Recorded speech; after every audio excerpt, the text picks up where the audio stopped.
Digby Bertrand DB Parrish rapped the butt of his Mont Blanc on the table to silence the jabbering heads around the boardroom and turned to the final page on the agenda. "Any other business?" "Harry," DB called to the geezer in question, "ain't you found no one yet?"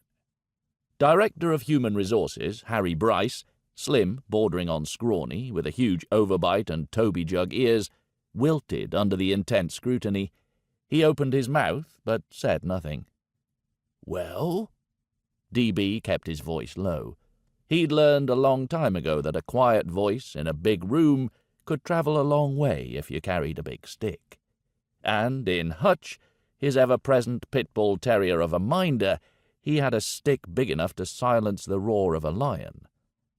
6 directors of Parish Clubland Limited, all moderately competent, all men, stared at Bryce, their expressions ranging from studious concentration to relief. Each had been on the receiving end of at least one of DB's interrogations, and were definitely relieved to avoid the brunt of his wrath. DB liked to keep the buggers on their toes. Keep 'em sharp. Scalpel sharp. DB turned to face the mountain of a man who guarded his back day and night. "Hutch, am I speaking Russian or something?" The blue-eyed giant with the muddy blonde hair rose from his seat in the corner of the soundproofed, electronically secure room and positioned himself behind DB's right shoulder. He loomed over the hushed table. "Now, Mr. Parrish, you spoke English," Hutch said, matching DB's low volume. "I could understand you perfectly well."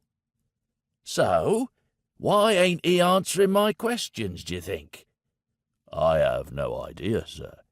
Maybe he's hard of hearing." Hutch curled the fingers of his massive right hand into a fist. His knuckles cracked. The hairs on the back of DB's neck tingled at the narrow-eyed dread the noise produced in Bryce and the others. "Yeah, maybe that's it. He's gone deaf." DB jabbed the Mont Blanc at the HR director. "Harry?" Yes, Mr. Parrish?"